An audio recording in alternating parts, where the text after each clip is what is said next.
Apakah udah terlihat teman-teman? Udah, Kak. Sudah, Kak. Oke, kalau gitu boleh saya mulai ya. Assalamualaikum warahmatullahi wabarakatuh dan selamat malam teman-teman sekalian.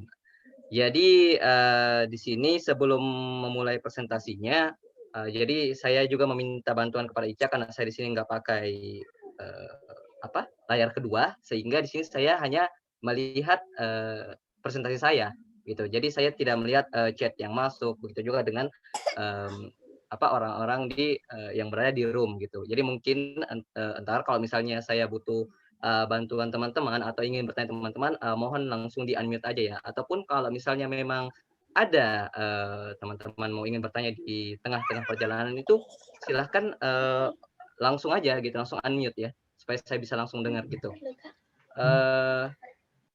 Lalu, oh iya, saya mau klarifikasi dulu teman-teman. Jadi kan klarifikasi itu kadang ini ya, kadang dilakukan setelah ada kesalahan gitu. Nah, jadi saya klarifikasi dulu bahwa di sini semua materi yang ada di sini itu murni dari hasil pemikiran saya sendiri dan pemahaman saya. Yang artinya jikalau teman-teman sekalian mungkin mendapatkan sesuatu yang bermanfaat, silahkan diambil. Namun jikalau teman-teman mendapatkan sesuatu yang mungkin teman-teman rasa menjanggal atau berbeda dari yang teman-teman dapatkan di kampus atau teman-teman pelajari, itu mohon kita sharing gitu. Entar di akhir sesi ada Q&A, itu bisa kita sharing di situ. Dan sekali lagi, ini yang saya paparkan ini sebenarnya bisa dibilang sharing session gitu. Jadi saya melakukan sharing terkait dengan pengalaman saya, seperti itu. Oke, saya mulai ya. Nah, untuk pengenalan sendiri, perkenalkan saya Muhammad Arif Wicaksono dari Makassar dan alhamdulillah sudah memiliki 24 tahun pengalaman hidup di dunia, di bumi. Terus alumni dari Teknik Informatika Unhas Hasanuddin. Bagi teman-teman mungkin pada tahu ya, Unhas itu letaknya di Makassar. Lalu sekarang saya sedang melakukan magang di PT Carade Solusi Informatika. Mungkin sebagian teman-teman nggak tahu ini Carade Solusi Informatika itu apa begitu. Karena memang kebetulan startup ini itu baru di Makassar gitu. Ini bergerak di bidang IT consultant dan sini saya sebagai IoT internnya. Kemudian saya senang untuk mencoba hal baru. Jadi saat saya kuliah, saya mencoba berbagai hal baru, seperti maksudnya yang saya pahami, artinya yang saya juga dapatkan dari kampus itu saya senang sekali untuk mencobanya. Artinya jikalau belajar bahasa C++, saya langsung mencoba untuk bagaimana implementasinya.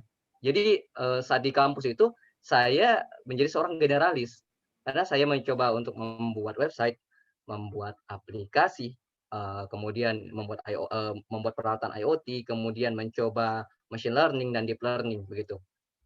Sebenarnya banyak yang bilang generalis itu kurang baik karena nggak bisa fokus. Namun tergantung, asalkan teman-teman nggak overwhelming atau tidak kewalahan dalam mengelola waktunya. Terus ya gabut 24/7 meskipun sedang intern tetap gabut ya. Dan saya imaginative person. Ya kan orang-orang tuh kadang saya visioner atau I am creative person, I am a hard worker person. Tapi saya sendiri enggak, I am imaginative person karena di IoT sendiri yang dibutuhkan itu imajinasi teman-teman. Dan I am destroyer. Kenapa saya bilang gini? Karena saya senang untuk membongkar sesuatu, tapi setelah dibongkar nggak tahu gimana caranya untuk merangkainya kembali. Jadi dihancurin aja gitu. Nah, sedikit tentang saya, ini publikasi saya. Pada tahun 2019 itu ada namanya IoTize. IoTize ini International Conference, IEEE Conference. Yang di sini saya ajukan itu judulnya itu Supportive Information to Find Victims from Viral Video. Teman-teman bisa baca sendiri. Jadi inti dari saya baca chat ya. Inti dari yang saya buat ini itu menggunakan kamera drone akan merekam video. Video ini akan dikirim ke laptop, lalu dalam laptop video ini akan diekstrak menjadi gambar, akan dipotong-potong menjadi gambar, kemudian akan diproses ke dalam sistem, kemudian menghasilkan informasi dan akan ditampilkan di website. Itu seperti apa sih kurang lebih itu? Jadi proyek ini itu bekerja sama dengan pemadam kebakaran di Jepang. Jadi di sana pemadam kebakaran itu pakai drone untuk mencari orang hilang di hutan. Ya, tahu sendiri ya angka kematian, angka bunuh diri di Jepang itu tinggi ya gitu. Dan banyak orang-orang yang lari ke hutan gitu untuk melampiaskan apa ya amarahnya atau gimana. Dan saat mereka masuk ke hutan ya mereka kadang bingung gimana baliknya gitu. Sehingga di sini saya membantu dosen di salah satu universitas di Jepang untuk membuat sebuah sistem yang dapat mendeteksi orang gitu. Karena kalau misalnya secara manual, pemadam kebakaran akan menonton videonya. Jadi misalnya drone mengambil 15 menit video, maka pemadam kebakaran harus menonton keseluruhan video sampai akhir tanpa jeda dan mereka harus benar-benar fokus. Karena ceritanya mereka kan ingin mencari orang gitu. Mereka mengambil video dari drone karena bisa mengambil dari atas gitu, jadi kelihatan. Sehingga terkadang kalau misalnya kita nggak fokus, tentunya akan ada beberapa frame atau beberapa detik yang tidak terlihat. Sehingga saya buat sebuah sistem yang di mana si pemadam kebakaran tinggal memasukkan video ke dalam sistem yang telah saya buat, dan sistemnya otomatis akan mengekstrak atau memperlihatkan pada detik keberapa dan menit keberapa ada orang dan berapa jumlahnya. Dan itu akan ditampilkan ke dalam sebuah website gitu. Dan by the way yang saya gunakan di sini itu metode deep learning gitu. Lalu untuk aplikasi kedua itu ada Synastek. Ini pada tahun 2019. Jadi ini itu publikasi ini lokal sih di Teknik Informatika Unhas. Jadi rancang bangun sistem keamanan pintu lah. Jadi di sini pintunya itu sistem yang saya buat di sini tuh memiliki dua mode, ada mode secure dan mode smart. Jadi gunanya apa? Nah, untuk mode smart ini digunakan untuk tamu yang dimana akan aktif pada pagi hari hingga sore hari, yang dimana tentunya kemungkinan akan ada tamu datang. Saat mode smart ini aktif, maka saat ada tamu misalnya datang dan menekan tombol bel rumah, otomatis bel rumah bunyi kan. Bel rumah bunyi, kemudian secara bersamaan kamera akan mengambil gambar orang yang menekan tombol belnya dan otomatis mengirim ke Telegram si pemilik rumah begitu. Sehingga pemilik rumah bisa tahu, oh ada si A yang datang ke rumah saya untuk bertamu gitu. Dan juga mode smart ini bisa digunakan untuk membuka pintu secara dari jarak jauh gitu. Kita tinggal kirimkan chat melalui bot Telegram. Mungkin teman-teman beberapa udah nggak familiar gitu dengan bot Telegram, apalagi terutama yang mencari film-film bajakan gitu, udah terbiasa banget untuk mencari pakai bot Telegram gitu. Sehingga saat misalnya pemilik rumah mengirim perintah buka, maka otomatis itu akan terbuka. Ini berguna saat misalnya ada kerabat mau datang ke rumah, namun si pemilik rumah lupa membawa kunci. Sehingga si pemilik rumah ini tinggal menggunakan aplikasi Telegramnya untuk membuka pintu rumah tentunya. Dan lalu mode kedua, secure. Mode secure ini diaktifkan saat malam hari hingga subuh, yang nggak mungkin dong ada tamu, nggak mungkin ada tamu di jam tersebut kan, nggak mungkin ada tamu di jam tersebut. Atau kemungkinan jikalau ada seseorang, berarti orang tersebut adalah orang yang tidak diharapkan gitu, kayak mantan nggak diharapkan, nggak diharapkan gitu. Sehingga saat misalnya mode secure ini aktif, otomatis ada namanya sensor peer. sensor field ini sebentar akan saya jelaskan. Jadi sensor field ini kurang lebih dia mendeteksi gerakan. Saat ada gerakan di depan pintu, maka otomatis kamera ini akan mengambil gambar orang atau gambar yang ada di depan pintu itu. Mau bagaimanapun gerakannya langsung tercapture dan akan dikirimkan otomatis ke Telegram yang secara bersamaan akan membunyikan bell gitu. Sehingga tentunya kita bisa langsung pemilik rumah bisa tahu bahwa oh ada seseorang yang tidak diinginkan berada di depan pintu. Kurang lebih seperti itu. Lalu yang ketiga itu ini juga international conference, tapi di apa namanya penyelenggaranya itu teknik Fakultas Teknik Unhas. Yang di sini kurang lebih yang saya buat itu alat untuk monitoring konsumsi energi dari peralatan rumah tangga gitu. Wah, tapi ini teman-teman maaf ya, ini bukan sombong, ini namanya congkak syar'i gitu. Jadi congkak syar'i itu beda dengan sombong.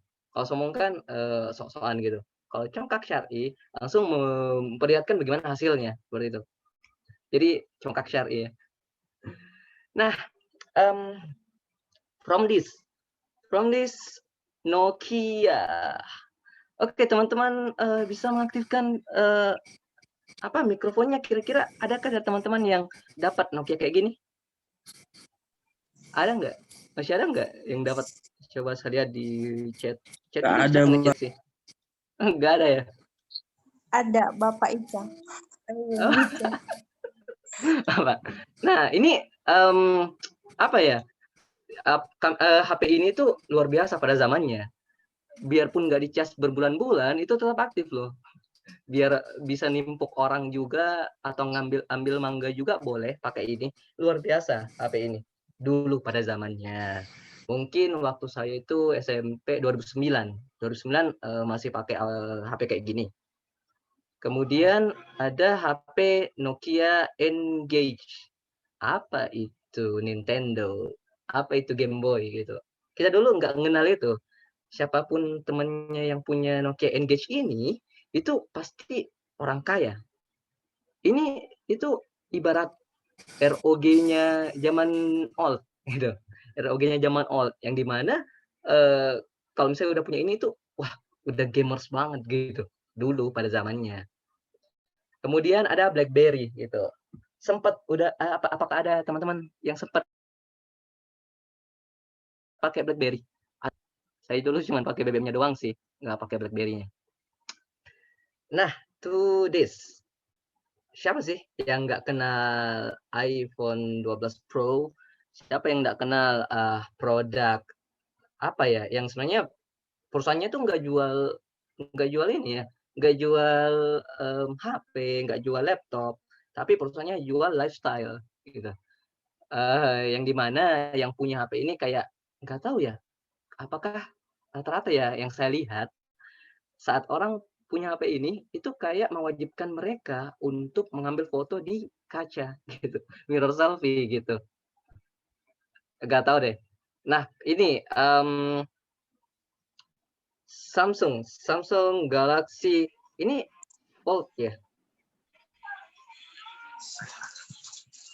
Ini pokoknya yang lipat, tapi ini yang 2 layar gitu. Jadi belakangnya ada layar HP lagi. Jadi ini kan ukurannya saya nggak tahu berapa rasionya. Namun dia anggaplah kayak tab dibagi 2 hingga mungkin berbentuk 16:9 rasionya. Nah, kemudian ada lagi Samsung Flip. Yang mana sih Flip? Yang Fold? Antara itu deh. Kayaknya ketukar Flip dan Fold gitu. Nah, ini sudah rasionya 16:9 itu dilipat lagi. Nah, sebenarnya apa sih yang saya mau sampaikan di sini teman-teman? Dari misalnya tahun 2009 aja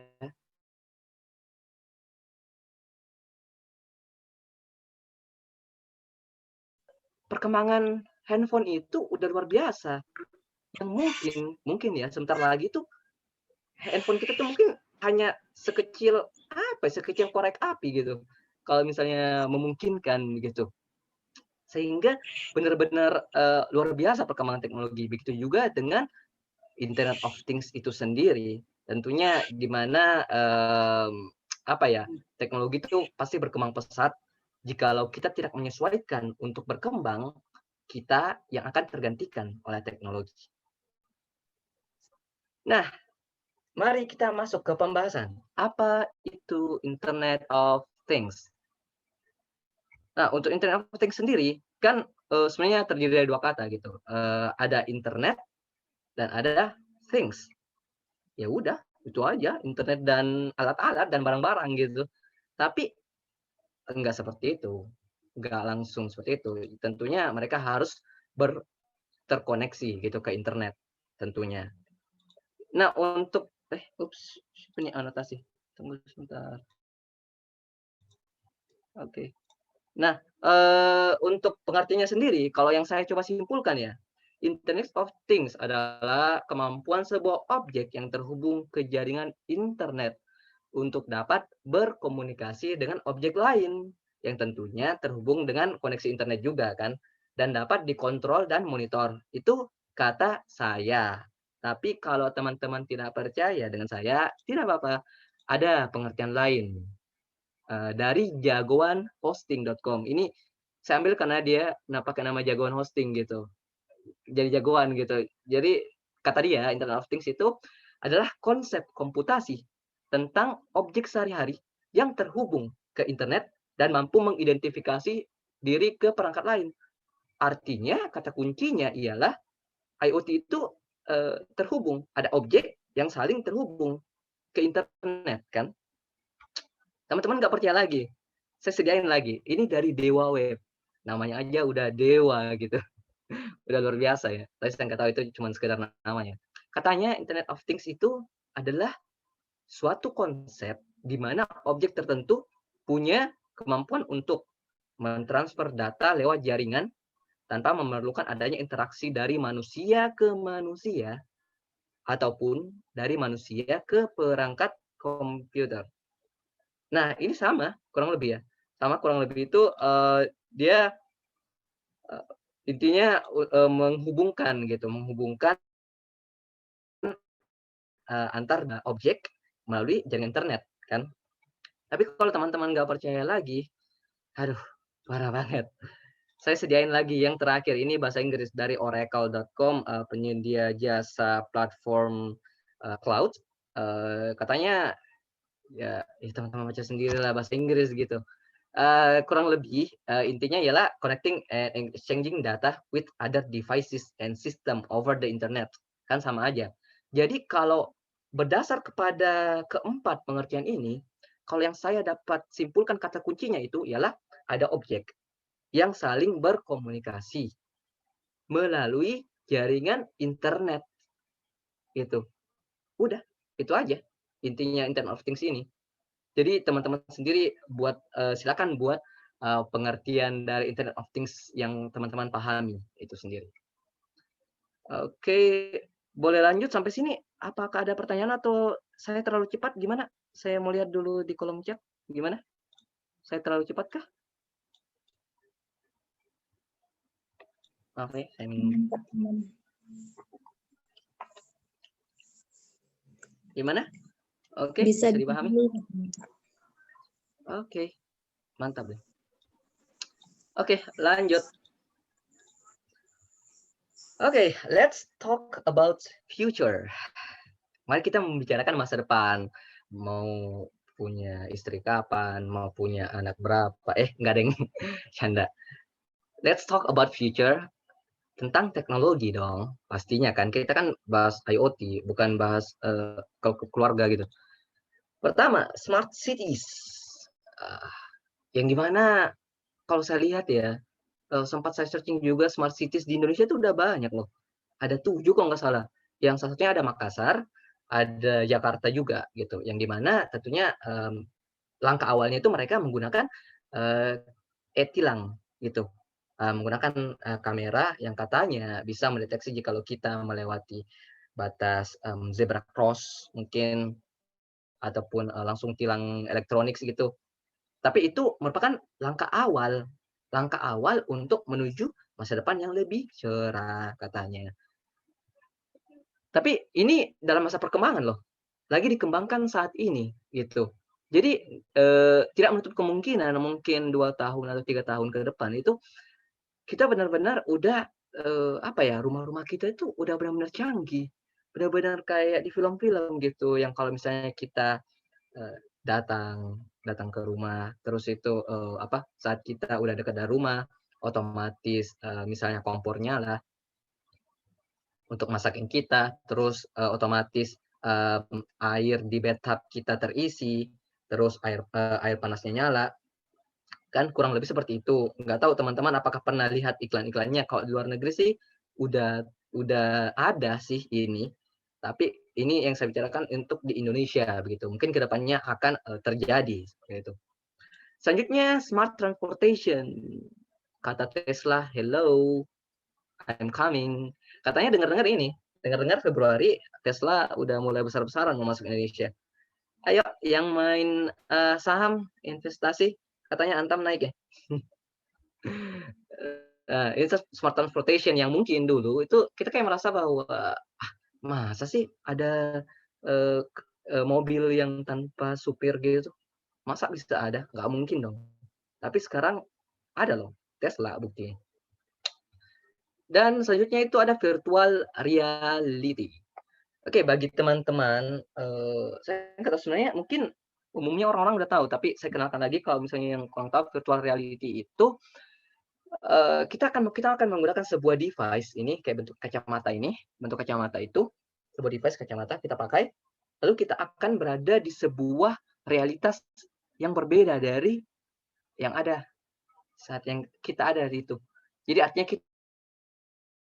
kita berada lain gitu, tapi bukan dunia hantu, bukan. Di dunia lainnya itu ialah dunia yang telah diprogramkan tentunya. Nah, dulu waktu saya kecil, waktu SD itu kan zamannya saya itu dapat Power Rangers, nggak tahu teman-teman udah beda banget ya, beda banget nontonannya gitu. Saya dulu dapat Power Rangers yang di mana saya tuh berimajinasi, gimana kalau misalnya saya jadi Power Rangers ya? Gimana kalau bisa melawan penjahat gitu, gimana kalau menjadi robot gitu. Dan sekarang ini bisa bisa, pakai virtual reality. Siapa yang sangka gitu, bahwa kita, saat ini udah bisa apa namanya, berimajinasi yang langsung serasa beneran terjadi. Kalau teman-teman nggak tahu, atau teman-teman mungkin pernah dengar namanya VR Chat. Ada sebuah, aplikasi di, mana waktu itu ya? Oh di Steam, bisa di-download, VR Chat. VR Chat itu kita layaknya chatting sama orang gitu, tapi chatting-nya itu, nggak ngetik, tapi chatting lewat mulut ke mulut, gitu. Nah, aplikasi itu kita bisa menggunakan, laptop atau menggunakan VR, yang gimana kita bisa berkomunikasi dengan orang. Kita bisa, menggunakan avatar yang telah disediakan. Oke, silakan yang baru gabung. Mohon di-mute ya, yang bergabung. Nah, jadi kembali VR Chat ya. Jadi VR Chat itu memungkinkan kita membuat, objek 3D kita, entah monster atau apa, lalu kita bisa gerakin.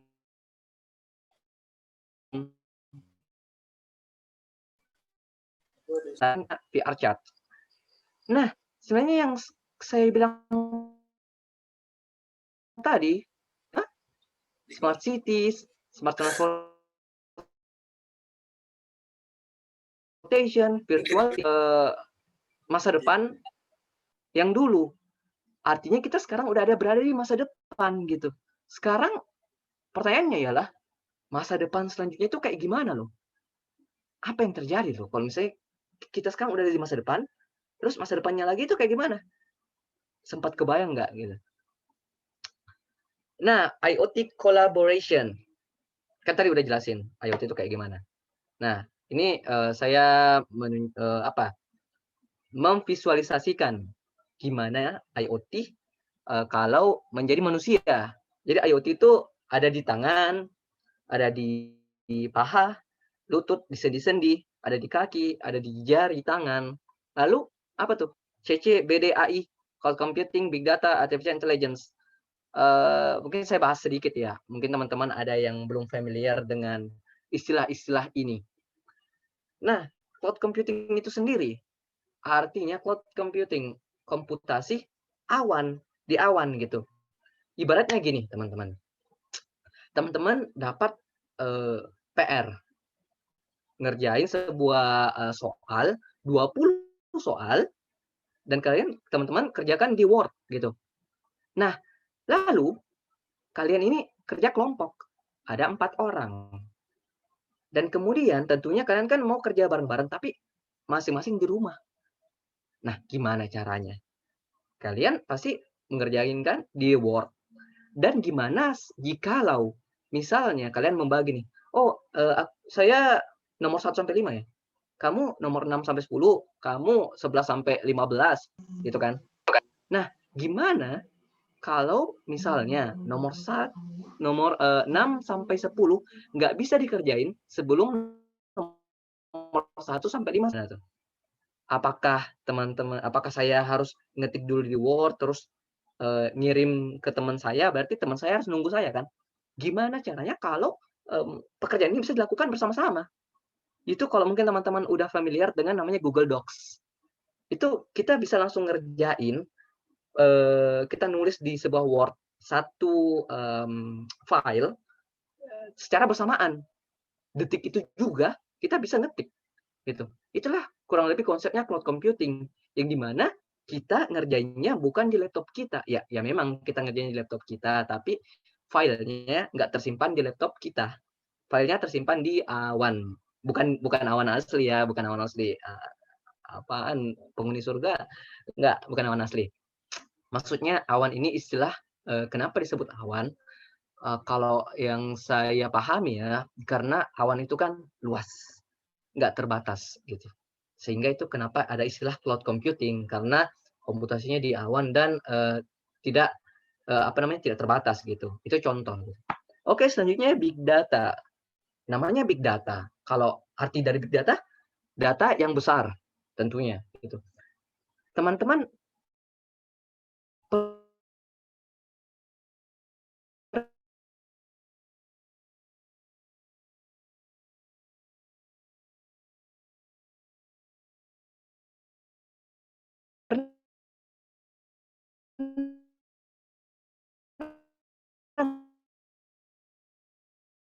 nggak kepikiran setiap hari gitu ngechat sama doinya, sama pacarnya, ngechat itu yakin deh itu mungkin bisa 999 plus kalau seandainya itu dalam sebuah grup gitu. Udah banyak banget. Kita nggak tahu berapa ukuran datanya gitu. Anggap saja kita misalnya kita ambil kasus WA. Itu misalnya ya, kita anggap punya 1 gigabyte. 1 gigabyte data. Nah, gimana kalau ada 1 juta orang? Artinya ada 1 juta gigabyte. Yang di mana 1 juta gigabyte ini berapa tuh? Berarti 1000 tera, 1 penta ya kali ya. Itu adakah komputer yang punya hard disk atau tempat penyimpanan 1 peta atau 1000 tera? Mungkin ada. Tapi itu bukan komputer yang dipakai orang-orang banyak gitu kan. Pasti ada ketentuannya gitu. Nah, data-data yang besar itu akan diolah sedemikian rupa untuk dapat disimpan di cloud, disimpan di database. Ya meskipun katanya tadi kan cloud nggak terbatas, kok harus diolah lagi? Tetap aja harus diolah gitu kalau data. Nggak mungkin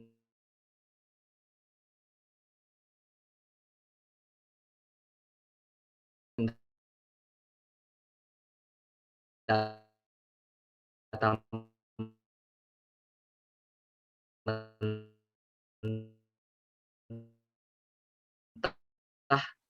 ibaratnya benar-benar dari manusia ini. Otak yang menggari sebenarnya IoT sebenarnya udah bisa berjalan sendiri tanpa kecerdasan buatan. Namun jikalau ada kecerdasan buatan, maka bisa mendapatkan sebuah kemampuan tambahan. Misalnya ada sebuah robot humanoid yang bisa gerak, tapi tanpa IoT tanpa AI, kecerdasan buatan, robot itu hanya dapat bergerak sesuai perintah dari programnya. Robot nggak bisa memprediksikan jalan. Misalnya robot itu bergerak itu, kalau misalnya ada lubang, ya jalan aja. Kalau misalnya nggak ada AI, nggak ada kecerdasannya, pasti jalan aja gitu. Kayak orang linglung lah istilahnya. Oke, IoT kan tadi udah saya jelasin.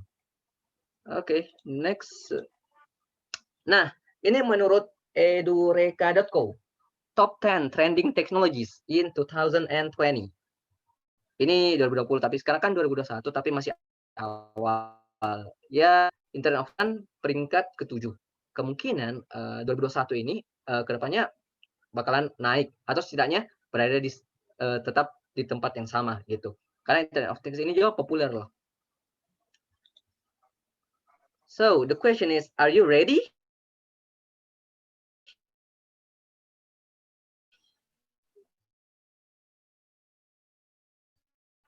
Bahan yang ada, gimana halo? Oh, oke. Gimana perubahan teknologi gitu? Apakah sudah siap?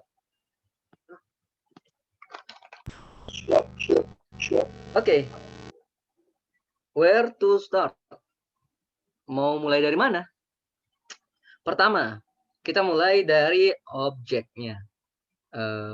Apa ya sih objek yang akan kita gunakan gitu? Objek apa yang akan kita gunakan, atau objek apa yang akan kita kontrol atau monitor gitu. Kita tentukan dulu objeknya. Setelah ditentukan objeknya, kita udah tahu apa yang mau dikontrol, apa yang mau dimonitor, kita tentukan device-nya. Device ini, bentar saya juga akan jelaskan. Device ini terbagi menjadi apa microcontroller-nya, apa mikroprosesornya, atau apa sensornya, apa aktuatornya. Apa sih? Itu istilah-istilah itu apa? Apa artinya gitu? Sabar, saya akan jelasin nanti. Terus ada cloud service. Cloud service ini sederhananya gini teman-teman.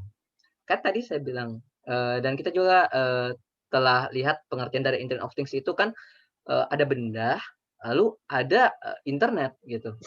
Nah, data-data yang dikirim oleh benda ini ke internet itu harus disimpan atau dapat disimpan oleh seseorang atau lembaga. Itulah yang dinamakan cloud service. Seseorang atau lembaga atau instansi atau sebuah grup gitu yang yang bertanggung jawab atas keamanan data kita dari tentunya hackers gitu kan. Karena teman-teman mungkin kalau misalnya secara pikirnya biasa aja kan kayak, lah emang ngapain mau diamankan data kita gitu. Teman-teman bayangin nggak kalau misalnya Tesla kan ini kalau untuk jalan dia emang pakai sensor untuk mendeteksi lokasi atau untuk mendeteksi misalnya ada rintangan atau ada mobil lain dari samping. Tapi untuk misalnya Tesla mau berjalan dari satu titik ke titik lain, dia tentunya butuh koneksi internet. Dan selama Tesla mengakses Maps itu tiap detiknya Tesla mengirim data ke server Google bahwa saya udah ada di sini, saya udah ada di titik ini, saya akan sampai ke titik ini sebentar lagi gitu. Nah, sehingga bayangin kalau misalnya data itu dihack, seseorang hack data data Tesla itu sehingga saat misalnya misalnya saya punya Tesla, saya mau pergi sekolah, namun ada orang hack, ada si hacker, aku hacking deh, aku arahin dia ke mall gitu, kan bahaya. Atau bisa aja aku mau bunuh orang ini gitu, kan bisa langsung dikontrol buat ugal-ugalan gitu, itu contohnya. Lalu entar ada ekstras yang dimana kejutan, tambah-tambahan aja. Oke, mari kita bahas tentang objek. Objek, ada televisi, ada tadi kalau teman-teman lihat ada air conditioner, ada kulkas, ada pintu, ada lemari, bisa aja. Ini kenalin ada mobil. kendaraan, ada motor, bisa ada hidroponik, ada kandang ayam, iya kandang ayam, terus ada kucing yang lucu, ada orang gitu. Nah, ini objek gitu. Tapi kan tadi dibilang things, benda. Kok bisa ya? Anjing itu benda. Kok bisa ayam itu benda? Kok bisa orang itu benda? Ya karena pada akhirnya kita semua itu dikontrol oleh sebuah sistem dong, ya kan? Dikontrol oleh sebuah sistem yang di mana tentunya makhluk hidup pun sekarang udah ada turuannya, udah bisa dikontrol gitu. Kan udah ada robot anjing buat mainan, terus manusia robot gitu kan. Kalau teman-teman mungkin yang pernah dengar namanya Sophia. Sophia itu robot humanoid yang di mana itu dia udah bisa berkomunikasi kayak manusia, literally kayak manusia. Yang kurangnya aja itu tinggal cara aksennya dia berkomunikasi, bagaimana juga dia menanggapi sebuah permasalahan. Itu bahkan untuk memecahkan sebuah masalah pun dia lebih akurat dan lebih cekatan daripada manusia lain. Karena saat misalnya kita baru diberikan sebuah kasus, manusia kan umumnya mikir dulu, itu mikirnya lama loh. Sedangkan kalau komputer dalam 1 detik atau 1 milidetik aja ada jutaan komputasi. Jadi kalau misalnya ada soal 1 tambah 1, manusia mikir 1 tambah 1 2. Kalau robot enggak dong. Dalam 1 millisecond, 0,000 second berapa gitu. Dia udah ngelakuin perhitungan berkali-kali. 1 tambah 1, 1 tambah 1 tambah 0, 1 tambah 1 tambah 1 tambah 0 gitu. Itu udah secara bersamaan gitu. Sehingga seperti yang saya bilang tadi, jikalau kita tidak menyesuaikan dengan perubahan teknologi, justru teknologi yang akan menggantikan kita gitu. Kan nggak lucu gitu kalau misalnya kita bangun-bangun, di samping kita bukan istri manusia tapi robot kan, nggak lucu banget. Ya yang kedua selanjutnya device. Nah, pemilihan device. Jadi seperti yang saya bilang tadi, ini sekedar sharing. Jadi sebenarnya saya cuman di materi kali ini saya akan sharing saja. Ini nanti pakai apa, ini untuk apa, ini untuk apa. Tapi belum bagaimana cara penggunaannya gitu. Nah, jadi untuk device ini saya bagi 4. Ada microcontroller, microprocessor, sensor, actuator. Nah, ini yang saya bilang, apa sih? Apa itu microcontroller? Apa itu microprocessor? Sensor, aktuator. Mungkin sebagian teman-teman yang join pada malam ini itu yang kurang lebih berapa orang ya di sini? Ada 42 orang, itu mungkin ada beberapa yang udah familiar dengan sebutan ini karena emang udah bergelut di bidang IoT. Namun bagi teman-teman yang belum, ya saya jelasin. Microcontroller. Nah, apa sih gunanya? Apa gunanya microcontroller? Ya kan dari kata controller, artinya dia mengontrol. Jadi teman-teman yang perlu tahu aja udah, microcontroller itu gunanya untuk mengontrol sesuatu. Oke, sampai situ selesai.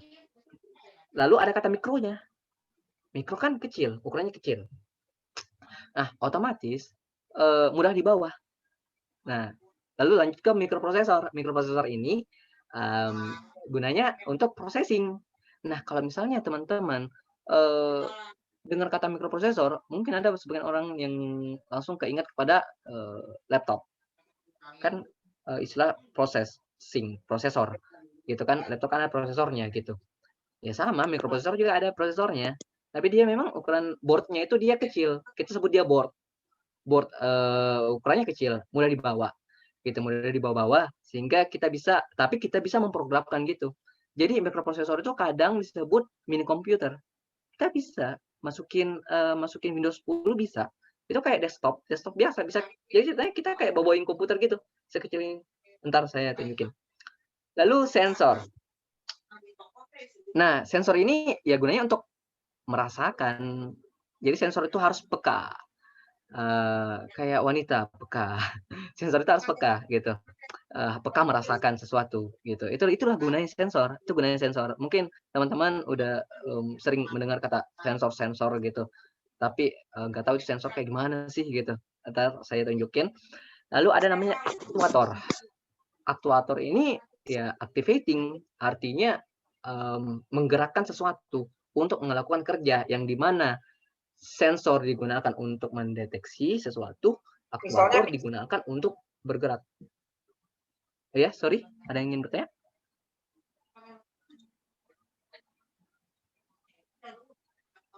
Oh, enggak ada. Oke. Tunggu deh, sampai sini apa ada yang kurang jelas atau suara saya kecil atau terlalu cepat penjelasannya apa gimana? Bisa di kolom chat atau langsung open mic aja? Aman, Kak.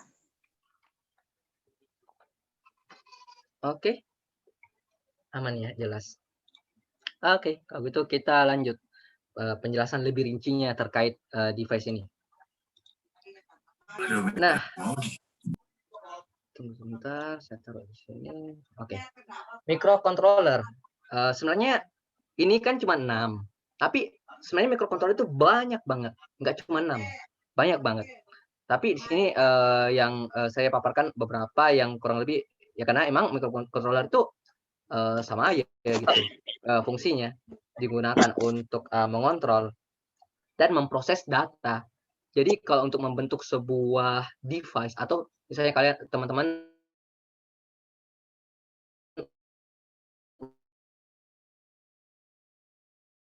mau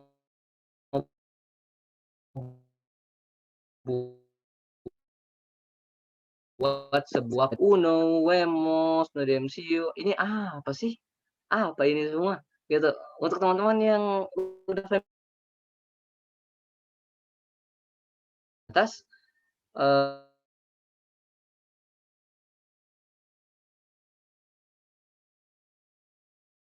yang mudah digunakan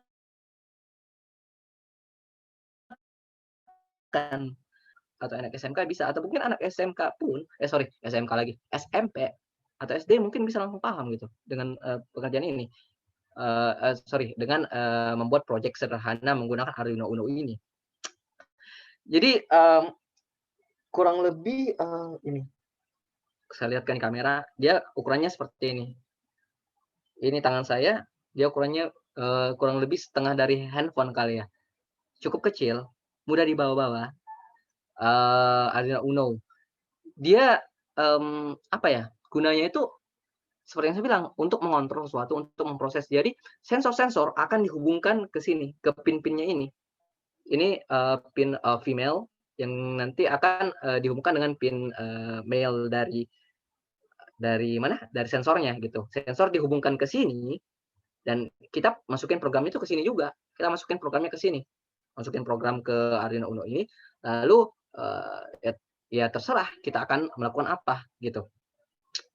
Lalu apa sih yang lain itu? Nah, yang lain ini sebenarnya sama kurang lebih, tapi tergantung penggunaan gitu. Jadi kalau Arduino Uno ini kan sebesar ini.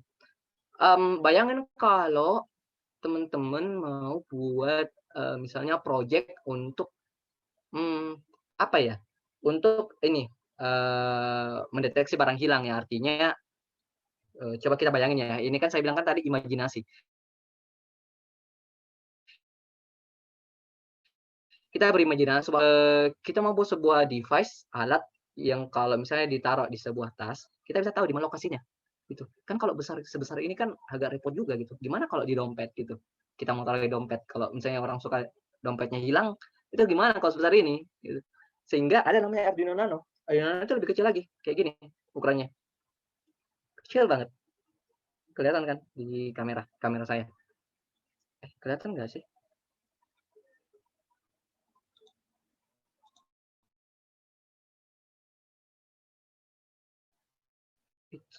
Kelihatan.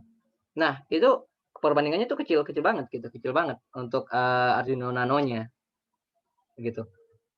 Nah, sebenarnya masih ada lagi yang lebih kecil lagi, namanya Micro, Arduino Micro. Micro itu lebih kecil lagi dari ini, lebih kecil lagi dari ini, dan memang penggunaannya untuk proyek-proyek yang ukuran kecil.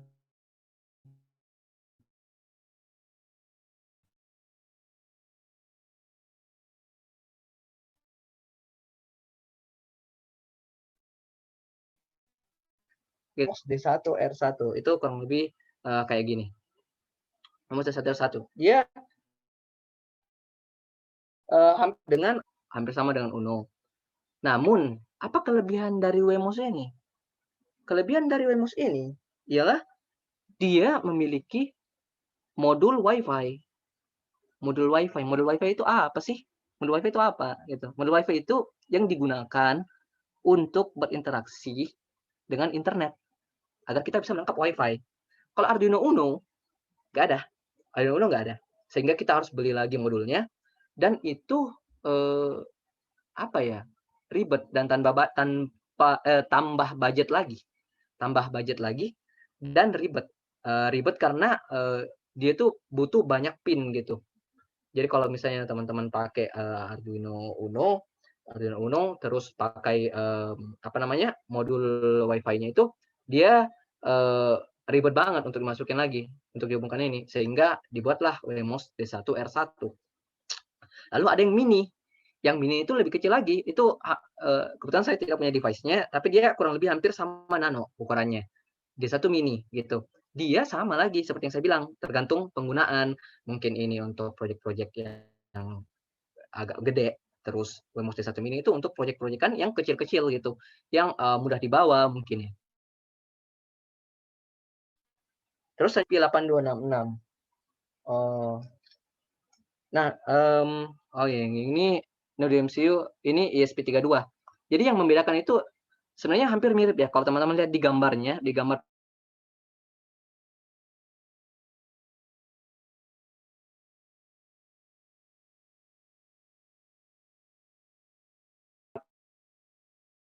presentasi saya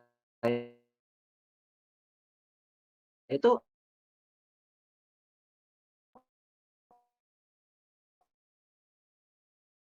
sebuah modul WiFi ESP8266. Itu sama dengan yang dipakai di Wemos D1R1 dan Wemos D1 mini. Nah, ada lagi namanya Node MCU ESP32. ESP32 itu apa? ESP32 itu apa? ESP32 itu sama modul WiFi juga. Namun dia ini udah dilengkapi Bluetooth. Dan kalau yang saya baca dia itu lebih lebih aman digunakan untuk mengirim data. Oke, sampai sini sebentar saya lihat di kolom chat. Ini ada beberapa Kak.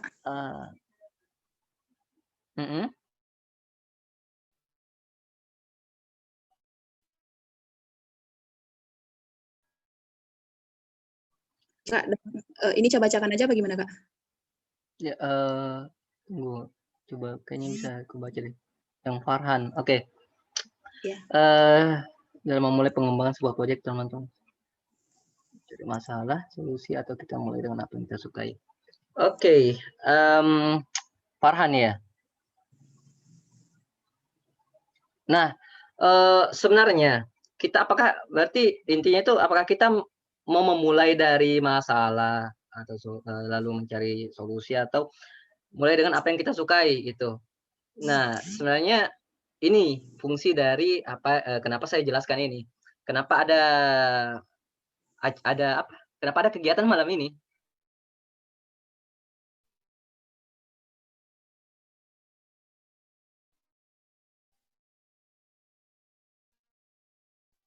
Introduction saya kerjakan dan kebetulan saya mendapatkan pengalaman sehingga proyek dosen itu juga lumayan gitu untuk mendapatkan sebuah pengalaman atau teman-teman mau mengikuti sebuah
WeMOS D1R1 gitu. Ya bisa kenanya sampai 100.000, sedangkan WeMOS D1R1 aja itu satunya itu ada yang 70.000, ada yang 60.000 gitu.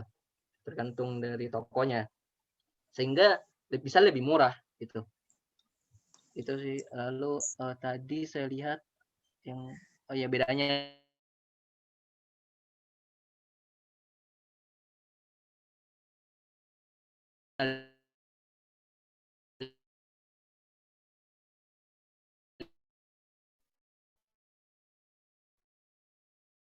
Leonardo sama karena komputasinya yang tinggi gitu.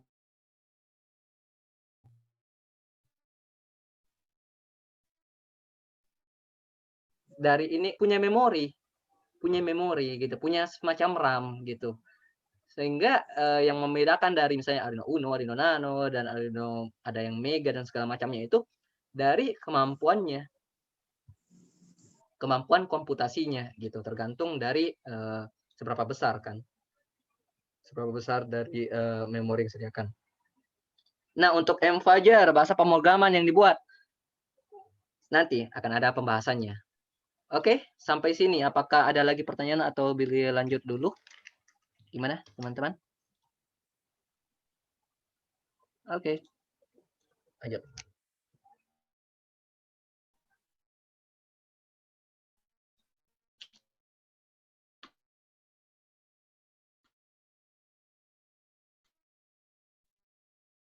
Prosesnya mikroprosesor ini sama dengan mikrocontroller. Dia gunanya untuk disambungkan dengan sensor-sensor gitu. Misalnya kalau untuk Raspberry Pi. Raspberry Pi itu ini yang saya bilang mini PC. Jadi dengan alat ya kita sebut alat aja ya, device bahasa Inggrisnya.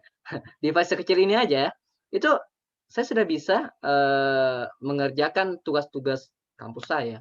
Bisa kalau untuk ngoding, bisa ngoding juga di sini. Dan jadi ini benar-benar kayak mini PC.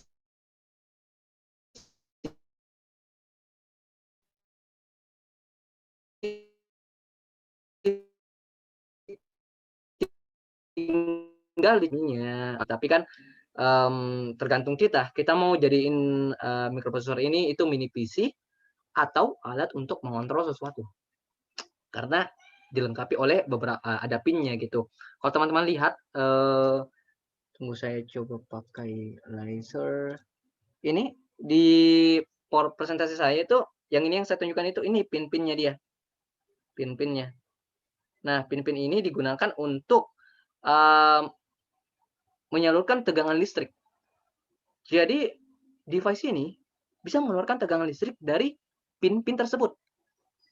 Bisa mengeluarkan tegangan listrik dari pin-pin tersebut, yang dimana tegangan listrik ini yang akan berfungsi untuk transfer data. Transfer data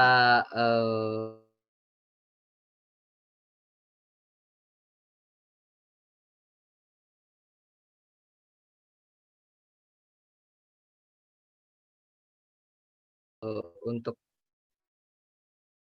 pengguna gitu. Yang saya sempat NVIDIA Jetson Nano, Intel Galileo belum. Jadi tentu saja kalau Intel Galileo keluaran Intel, NVIDIA keluaran NVIDIA gitu. Namun kalau misalnya Raspberry Pi ini, Raspberry Pi itu dia nggak punya GPU. Teman-teman sekilas kalau misalnya penjelasan GPU kan kalau misalnya di komputer kan ada CPU ada GPU. Jadi kalau misalnya GPU itu biasanya kalau misalnya di komputer kan ada NVIDIA GeForce, ada AMD Radeon gitu. Itu kan digunakan untuk kalau misalnya gamers main game gitu, GPU-nya tinggi luar biasa kalau untuk program gaming-nya gitu. Karena GPU itu emang namanya Graphical Processing Unit, grafik. Jadi kalau misalnya berkaitan dengan grafik itu luar biasa, sehingga NVIDIA Jetson Nano ini dia itu bagus untuk project deep learning. Jadi NVIDIA Jetson Nano ini udah dilengkapi dengan GPU dari NVIDIA sendiri, GeForce. Saya lupa berapa, GeForce berapa. Yang jelas dia udah ada. Sedangkan Raspberry Pi belum. Kayak project misalnya project ini untuk dipakai di parkir, di tempat parkir untuk mendeteksi plat nomor mobil. Jadi ditaruh di atas, lalu mobil lewat, ntar di capture, ditangkap. Jadi kita nggak butuh lagi penjaga parkir karena udah digantiin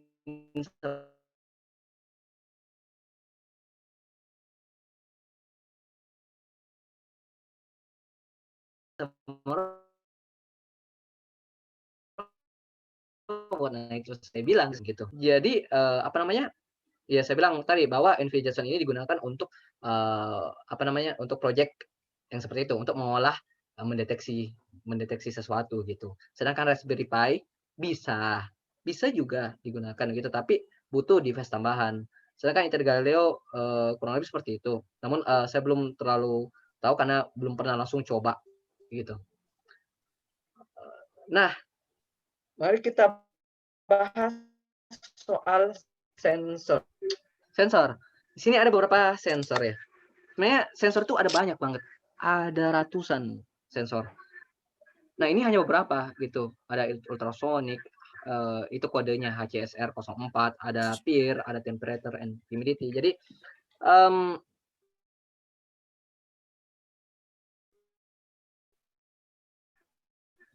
mengeluarkan gelombang gitu. Jadi kan ada dua bulatan. Satu bulatan akan melemparkan gelombang,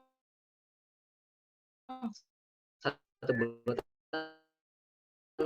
sama cara kerjanya gitu untuk mengetahui ada apa di depannya. Apakah ada mangsa atau ada batu. Sama. Nah, penerapan dari sensor ultrasonik ini umumnya itu dipakai untuk mengukur jarak. Biasa kalau teman-teman yang mungkin di kampusnya ada organisasi robotika, ini biasa digunain untuk robot mobil gitu. Jadi untuk melihat apakah ada rintangan di kanan kirinya seperti itu. Ini digunain karena dengan sensor ini kita bisa mengetahui ini jarak benda dari depan sensor ini itu berapa sentimeter sih. Nah, tapi gini, teman-teman.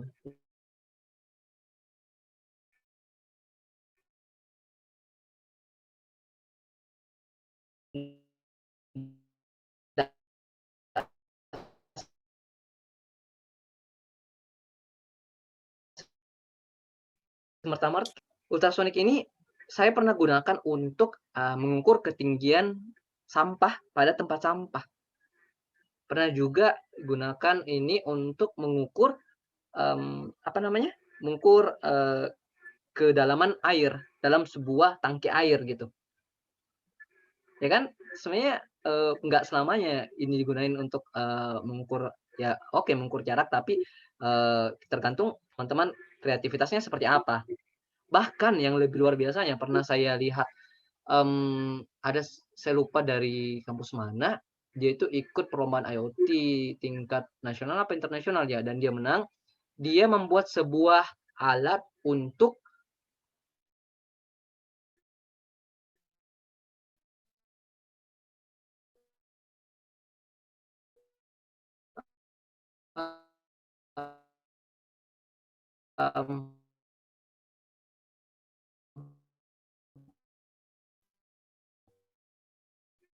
lewat kalau ada ikan, dia otomatis gini, jadi kan dia udah ukurkan misalnya dari jarak dari sensor ke sampai bawah itu misalnya 5 cm.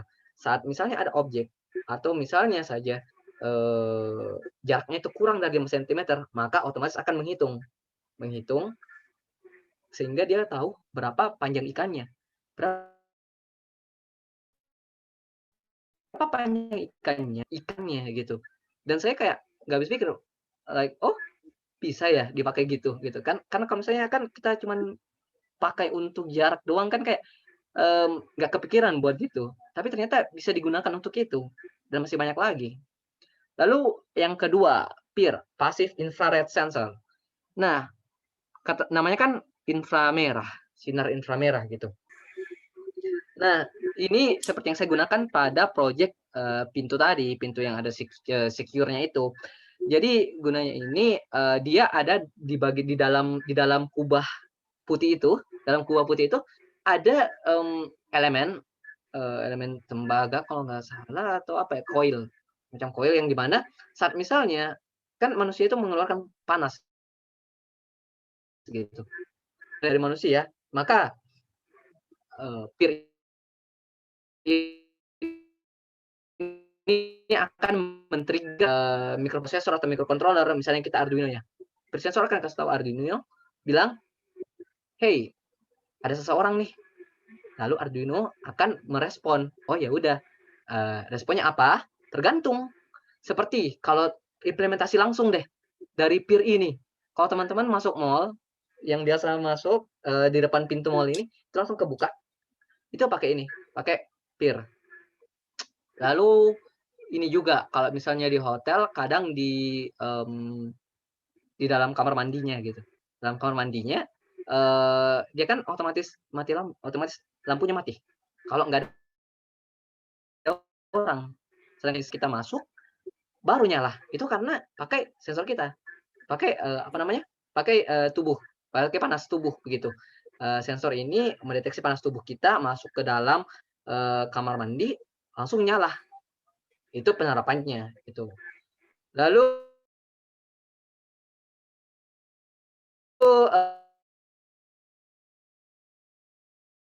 temperatur dan humidity. Jadi ini untuk temperatur dan kelembaban gitu. Teman-teman bisa pakai untuk mengukur suhu di sebuah misalnya kandang ayam atau mengukur suhu di sebuah ruangan, mendeteksi cahaya, mendeteksi intensitas cahaya gitu. Misalnya penerapannya, contohnya itu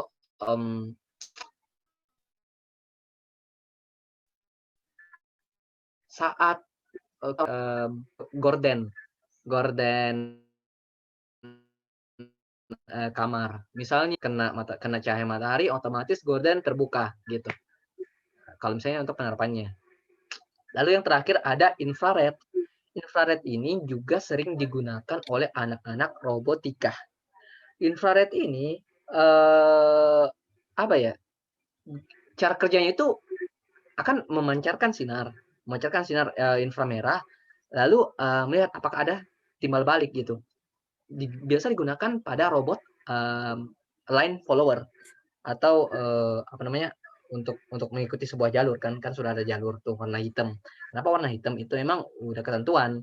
Kalau misalnya karena apa namanya sinar infrared ini akan memantul di semua warna inframerah gitu. Sehingga kenapa saat misalnya ini diterapkan di line follower, misalnya dia keluar jalur, artinya pada saat itu juga dia harus mencari jalur yang warna hitam gitu.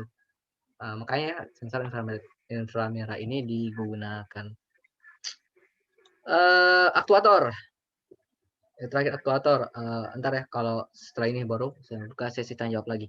Untuk aktuator ini seperti yang saya bilang tadi, gunanya bahwa dia menggerakkan sesuatu. Nah, ini adalah namanya relay, ada servo, motor, DC, solenoid. Aduh, apa ini semua? Saya jelaskan sedikit-sedikit ya, pelan-pelan.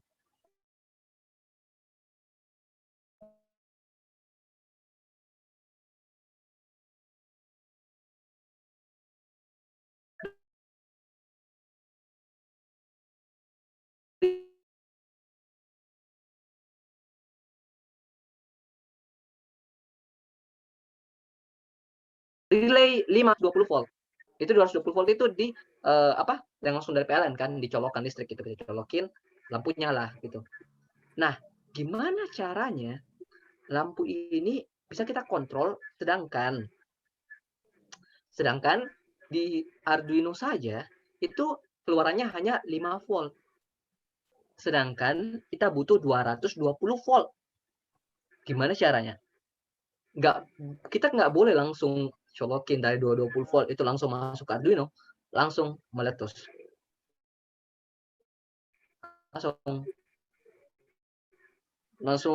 hangus. Benar, kalau misalnya kita masukin di salurkan tegangannya itu langsung ke Arduino kan. Makanya kita butuh relay.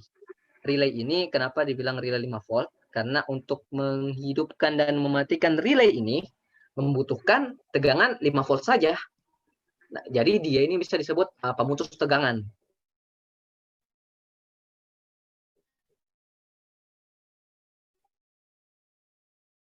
Entah hubungkan ke Arduino, lalu di sini ntar kita masukin kabel yang terhubung ke listrik dan ke ke lampu gitu, atau barang-barang elektronik lainnya gitu, sehingga kita bisa kontrol seperti itu.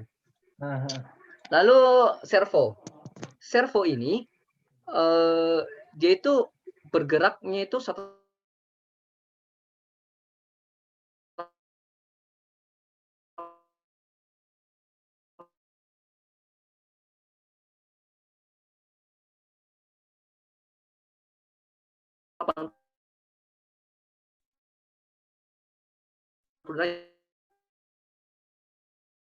ya, jadi dia DC ini 60 derajat muter terus.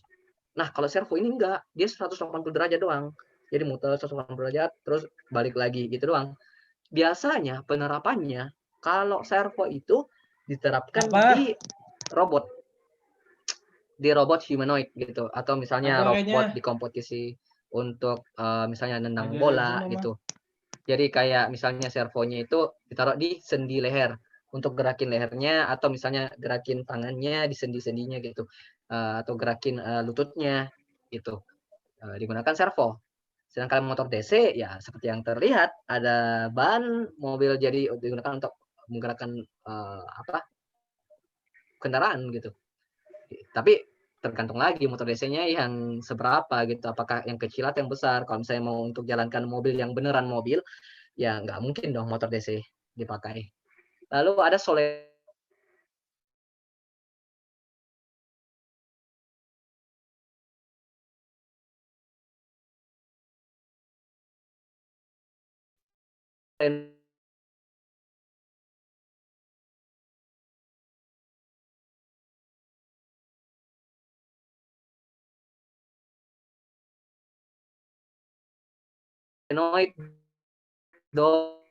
kita kerjanya jalan magnet, ada induksi magnet.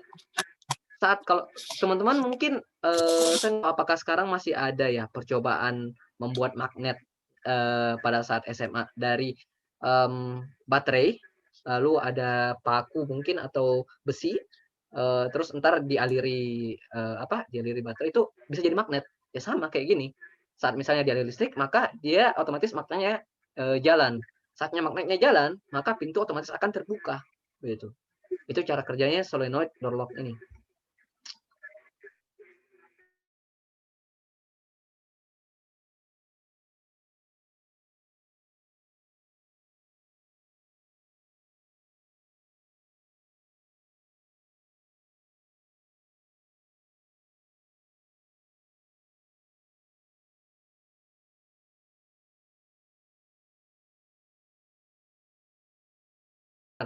Aktuator, sensornya juga itu dihubungkan ke Arduino atau microcontroller atau microprocessor yang tadi gitu. Gimana? Kalau nggak ada saya lanjut dulu ya. Oke. Nah, selanjutnya cloud service. Inilah yang saya bilang tadi. Kita nggak langsung ngirim data ke internet aja. Itu kan kita butuh tempat penampungan. Kita butuh seseorang, istilahnya seseorang yang bertanggung jawab dengan data kita. Inilah semuanya cloud service. Ada dari AWS,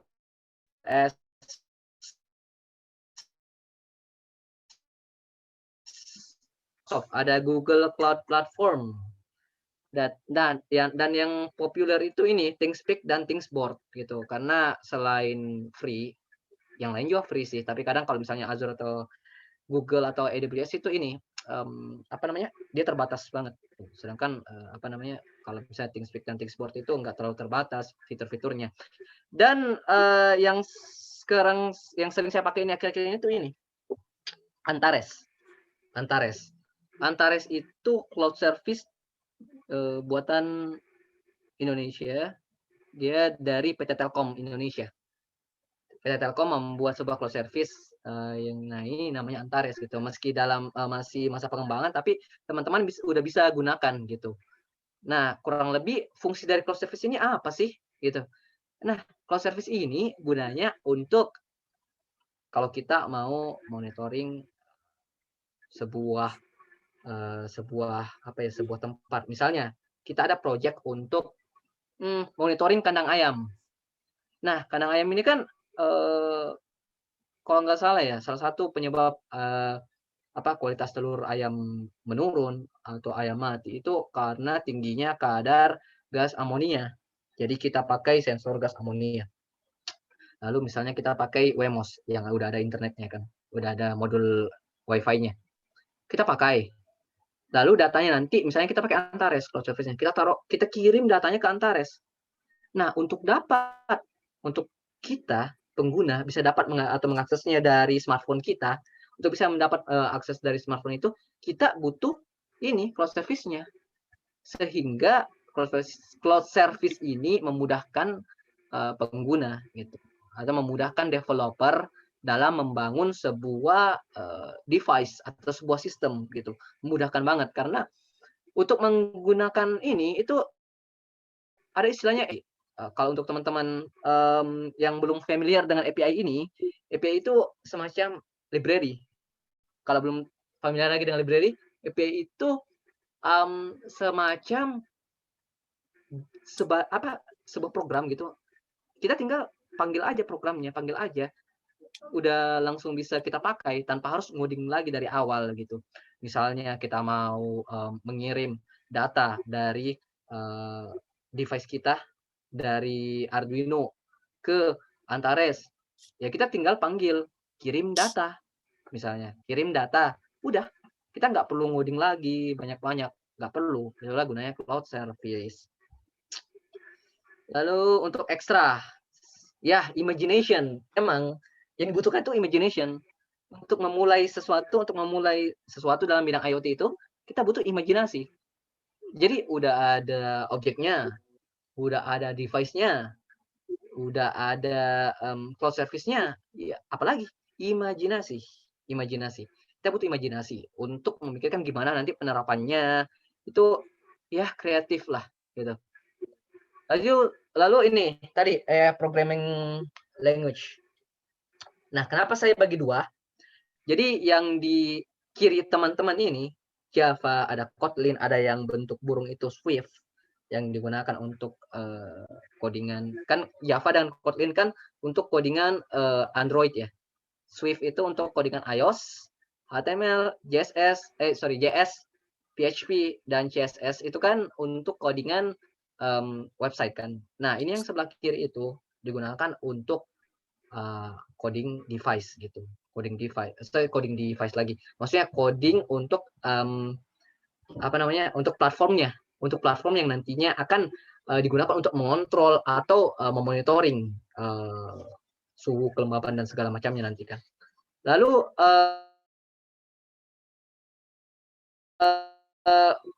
ada C, ada ASM itu assembly, ada Python. Nah, ini yang digunakan bahasa-bahasa ini yang digunakan untuk melakukan programming di microprocessor dan microcontroller. Untuk microcontrollernya sendiri Arduino tadi itu pakai C++ dan C. Tapi sebenarnya dia itu pakai ada bahasanya sendiri, tapi kurang lebih sama dengan C++ dan C. Dia pakai konsepnya C++ dan C gitu. Sedangkan untuk misalnya mengcoding Raspberry Pi yang ini Raspberry Pi itu pakai Python gitu. Pakai Python. Dan assembly itu sebenarnya oh ya, untuk teman-teman yang nggak tahu, assembly itu merupakan bahasa pemrograman bahasa pemrograman yang awal banget, yang benar-benar mendekati bahasa komputer. yang kita manusia itu nggak paham. Ya sebenarnya bisa kita pahami kalau mau atau atau punya effort yang lebih gitu untuk mempelajari assembly ini karena dia itu pakai 0101 gitu. Itu ribet banget dan digunakan untuk apa? Untuk jadi ini tunggu saya coba zoom. Ini.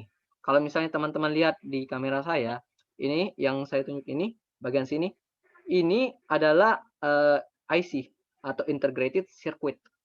Apa itu IC? Nah, ini ialah otak dari Arduino ini. Kalau tanpa ini, tanpa IC ini, Arduino ini nggak berguna. Nah, jadi untuk apa IC ini gitu? Jadi sebenarnya kita dapat mengcoding atau kita dapat memprogramkan ini Arduino ini gara-gara adanya IC ini. Jadi kita dapat memprogramkan Arduino ini menggunakan C++ dan C itu karena adanya IC ini. Namun untuk memprogramkan IC ini itu menggunakan bahasa assembly gitu.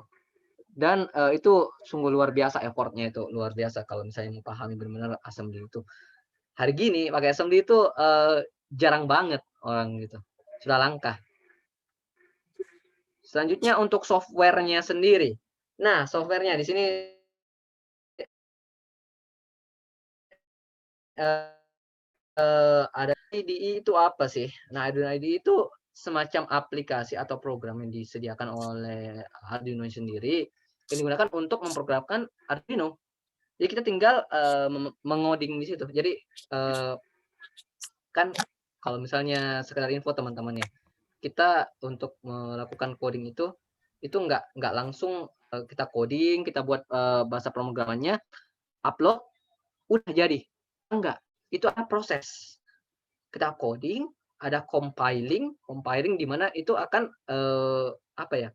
Merubah bahasa ini, bahasa manusia ini kan bahasa manusia tuh. Kalau teman-teman lihat itu ada pin mode, LED, built-in, output. Itu kan bahasa manusia. Bahasa manusia itu. Tapi bahasa komputer nggak gitu. Bahasa komputer kan 0101. Nah, itu gunanya. Ya, ada compiler namanya. Dan IDE ini itu udah masuk. Jadi teman-teman udah nggak pusing-pusing lagi gitu ya. Tinggal apa namanya? Tinggal tulis program, ketik-ketik, udah upload selesai gitu. Ini memudahkan banget untuk programmer IoT. Kalau misalnya teman-teman mau nanti buat project IoT, kalau udah beli Arduino-nya atau beli Wemos atau apapun itu, ya pakai ini. Tapi ini hanya untuk microcontroller ya, bukan microprosesor. Microprosesor beda lagi. Nah, softwarenya. Software untuk Android Studio itu kan untuk membuat Android ya, untuk membuat Android. Udah paham teman-teman? Sebagian ya. Terus Blink. Blink itu untuk apa? Blink ini juga populer di kalangan orang-orang yang bergelut di bidang IoT. Karena Blink ini itu aplikasi yang memudahkan kita untuk membuat sebuah alat untuk mengontrol atau memonitoring sesuatu tanpa coding. Jadi teman-teman kalau penasaran bisa langsung buka Play Store, terus cari Blink. Logonya kayak gitu. Ntar itu tinggal di drag and drop. Teman-teman mau misalnya mau buat project kontrol lampu. Kan kalau misalnya teman-teman buat misalnya nih, kalau saya sendiri saya juga nggak terlalu jago dan nggak terlalu paham di bagian Android ya. Jadi kayak waduh, gimana ini ngodingnya ya? Gimana codingnya ya? Nah, itu di Blink itu nggak perlu mikir. Tinggal di drag and drop buttonnya, ada tombol, terus kita tinggal kasih tahu bahwa ini tombol akan dihubungkan ke pin berapa pada Arduino atau pada Wemos gitu. Udah selesai gitu. Lalu ada Anaconda. Anaconda ini digunakan untuk memprogramming bahasa Python. Umumnya Anaconda digunakan di Windows. Kan untuk sebenarnya ya, sebenarnya kan kalau teman-teman tahu nggak itu ada command prompt, ada CMD itu yang item-item itu di apa namanya di Windows kan. Tapi kalau di Linux itu kan namanya terminal. Nah, Kalau misalnya di Linux, itu karena udah bisa langsung pakai Python gitu, udah bisa langsung ngoding Python. Tapi kalau di Windows itu kalau mau pakai apa namanya IDE lain itu boleh, tapi kalau yang saya pakai itu Anaconda gitu. Lalu apa sih ini yang di apa yang di kanan kanan atas gini ada 4 logo ini, ada logo Bunglon, Notepad++, ada S, ada biru, ada hijau bulat itu. Nah, untuk teman-teman ya yang belum terlalu familiar ya, ini merupakan kumpulan dari text editor. Apa tuh text editor? Kalau teman-teman yang contoh sederhananya itu Notepad. Kalau teman-teman nggak tahu apakah teman-teman sering pakai untuk ngetik catatan saat kuliah, kalau misalnya males buat pakai buku gitu kan, kita pakai Notepad. Nah, sebenarnya Notepad kita bisa ngoding di Notepad, bisa banget. Tapi apa ya? Kan ngoding itu nggak 1 baris, 2 baris kan, bisa sampai ribuan atau ratusan ribu baris gitu. Dan Notepad itu kan kalau misalnya tiap baris kan nggak ada angkanya. Bayangin, teman-teman udah ngoding 100 baris aja, terus ada error, dibilang baris ke-20. Wah, teman-teman hitung, oke 20 kalau misalnya teman-teman ngoding udah 1000 baris. Oke, errornya di baris 532. Masa iya teman-teman hitung-hitung 1, 2, 3 sampai 532 kan enggak. Nah, text editor ini itu udah ada jumlah barisnya. Jadi ini baris pertama, kedua, ketiga dan seterusnya gitu. Memudahkan. Apalagi text editor ini juga memudahkan kita kalau ngoding gitu. Kan kalau misalnya kita ngoding Java itu kan pakai apa ada kelas gitu. Itu bisa berwarna gitu, lebih indah lah kelihatan gitu. Lebih cantik untuk kalau misalnya kita pakai text editor ini lebih cantik. Where to learn? Di mana mau belajar? Ya, of course, Google dan YouTube itu banyak banget. Terus ada create.arduino.cc/project hub. Itu juga bisa. Di situ ada berbagai jenis proyek. Kalau misalnya teman-teman seperti tadi, kalau misalnya mau coba-coba dan bingung atau nggak ada ide, bisa ke situ, bisa langsung lihat ada proyek apa aja, atau bisa di instructables .com/circuit/arduino projects gitu. Dan of course Google dan YouTube dan saya bertahu teman-teman mungkin apa ya, penyampaian sedikit bahwa jangan malu untuk googling gitu. Kalau misalnya ada error gitu, jangan sok-sokan bahwa ih saya kan programmer gitu. Wah udah 4 tahun kuliah, ya kali lihat Google gitu hanya masalah sepele. No, no, no. Bahkan programmer profesional pun juga itu tetap pakai Google untuk nyari gitu. Kita nggak bisa ngafalin semua apa sintaks dari semua programming kan enggak. Kita pasti butuh Google gitu. Jadi silakan teman-teman googling kalau misalnya mau membuat sesuatu atau misalnya untuk saya udah beli nih, misalnya saya udah beli Arduino-nya, saya udah temperatur, terus gimana sensor with Arduino, udah selesai. Jadi apa formatnya itu nama sensornya atau kodenya kan kalau kode dari temperatur sensor itu DHT11 ya. Jadi DHT11 atau temperature and humidity sensor tambah apa microcontroller atau microprosesornya. Jadi misalnya microcontrollernya itu Arduino, maka DHT11 spasi Arduino. Atau kalau misalnya pakai Wemos, DHT11 spasi Wemos gitu. Begitu juga dengan Raspberry Pi dan segala macam. Oke. Ini mungkin yang selalu saya tekankan untuk diri saya bahwa fake it until you make it. Jangan malu untuk kita meniru seseorang gitu. Kan ada tuh istilah ATM, amati, tiru, modifikasi. Ya sama. Fake it until you make it. Saat misalnya teman-teman udah meniru, lalu teman-teman analisa, gimana sih cara dia buat ini? Oh kayak gini, kayak gini, kayak gini. Dan dengan situ teman-teman belajar untuk membuatnya seperti apa. Sehingga teman-teman bisa buat sendiri. Oke, saya Muhammad Arif Caksono. Terima kasih. Saya kembalikan ke moderator. Bisa buka sesi tanya jawab. Okay, thank you so much Kak Arif. I got a lot of information dari apa yang udah kakak sampaikan. Bener-bener mind blowing banget ya. Mungkin teman-teman ada yang ingin bertanya. Dan di sini batas waktu kita hanya sampai 21.30 WIB, 42.30 WITA ya. Jadi di 15 menit terakhir ini mungkin teman-teman bisa memanfaatkan waktu. Akan tetapi mungkin Kak Arif juga membuka ini kali ya Kak, barangkali ada yang ingin personal komunikasi dengan Kakak melalui sosial media Kakak. Mungkin nanti Kakak bisa memberitahu akun Kakak di akhir atau di sesi terakhir nanti. Dan untuk sekarang teman-teman jika ingin bertanya dipersilakan.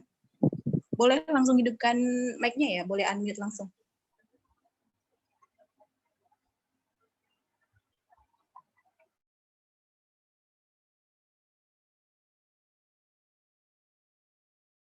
Sharing message dari Fajar ya, jelasin tentang Arduino. Mungkin untuk sekarang belum ya, masih pengenalan dulu gimana tentang IoT ini gitu. Untuk kedepannya mungkin selanjutnya dari kolom coding sendiri akan mengundang pemateri yang lain lagi untuk menjelaskan tentang gimana tuh Arduino, seperti itu. Jadi untuk teman-teman sekalian, kali aja ya mau ada yang ingin ditanyakan, silahkan.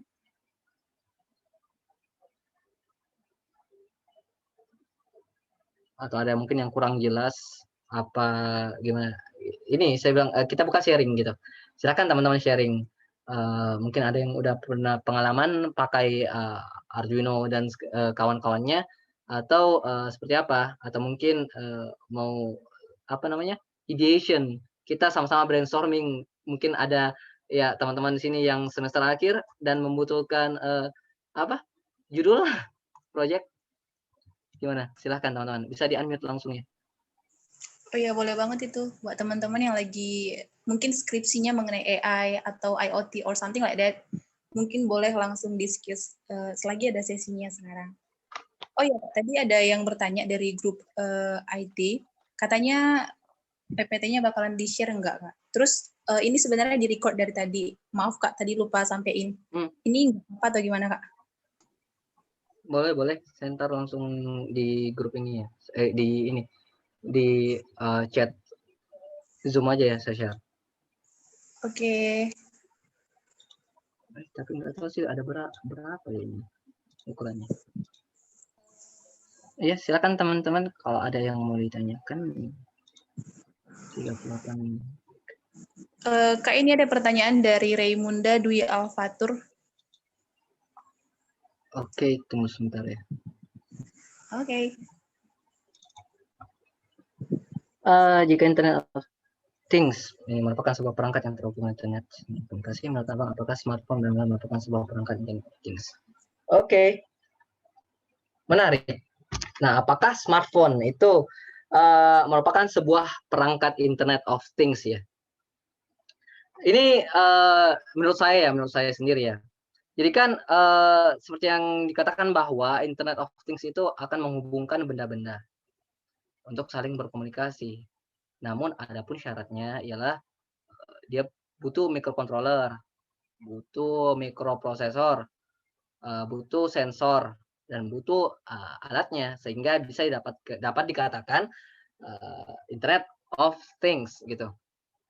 Nah, kalau misalnya smartphone sendiri itu gimana gitu? Karena kan kita bisa berkomunikasi langsung gitu. Kalau menurut saya, smartphone itu udah luar dari Internet of Things. Jadi smartphone itu merupakan sebuah device tersendiri. Artinya itu sama dengan komputer. Karena kalau misalnya pertanyaannya gini, jadi berarti apakah komputer itu Internet of Things juga?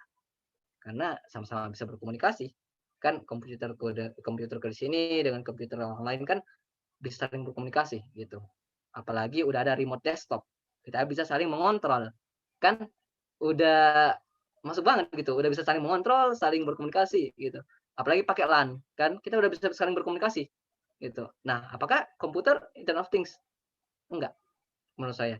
Jadi itu mereka udah di luar dari itu, di luar itu sendiri. Jadi untuk konsep dari Internet of Things ini itu untuk yang saya pahami ya, itu lebih ke alat-alat yang ada, alat-alat rumah mungkin atau alat-alat di sekitar kita yang sudah terkoneksi internet melalui device yang tadi microprocessor atau microcontroller dan saling berkomunikasi dan berhubungan sehingga dapat dikontrol dan dimonitor. Itu sih kalau misalnya teman-teman mau berpendapat silahkan.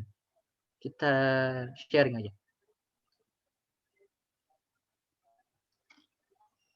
Oh iya, tadi yang pertanyaannya yang di tengah-tengah materi, kalau yang kurang jelas, maksudnya kurang jelas jawaban saya, mungkin bisa ditanyain sekarang. Teman-teman yang tadi pertanyaannya udah dijawab tapi ngerasa belum clear, boleh ditanyakan ulang ya. Materi juga saya sedang upload nih, lagi uploading di chat. Oke, Kak. Thank you so much.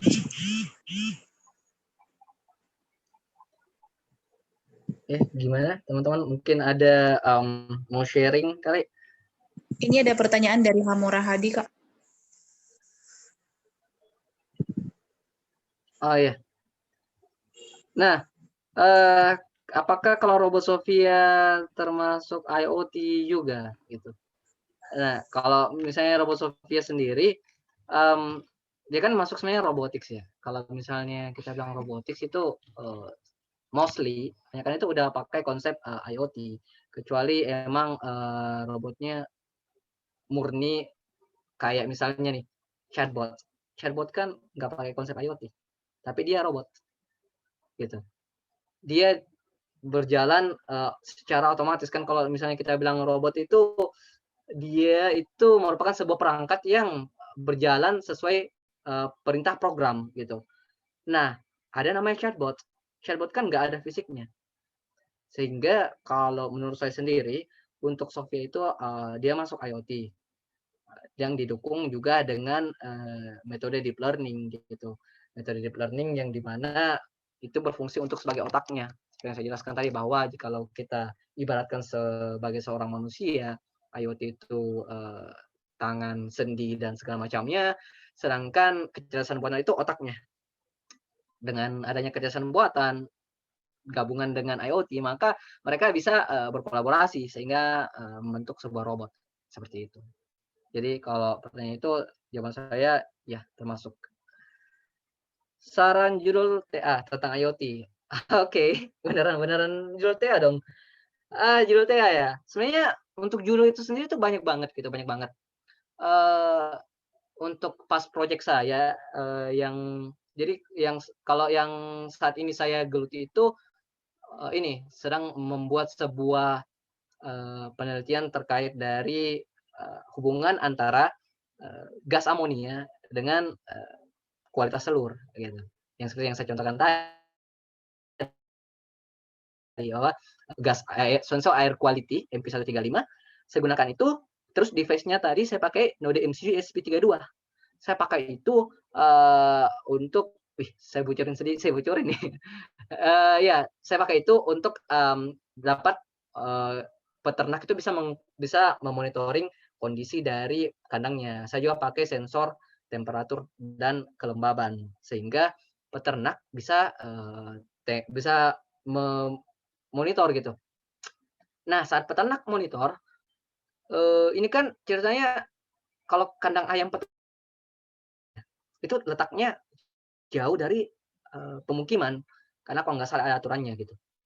Sehingga saat misalnya peternak ini ada di rumah dan tiba-tiba ada peningkatan suhu yang signifikan, itu bisa membuat ayam stres.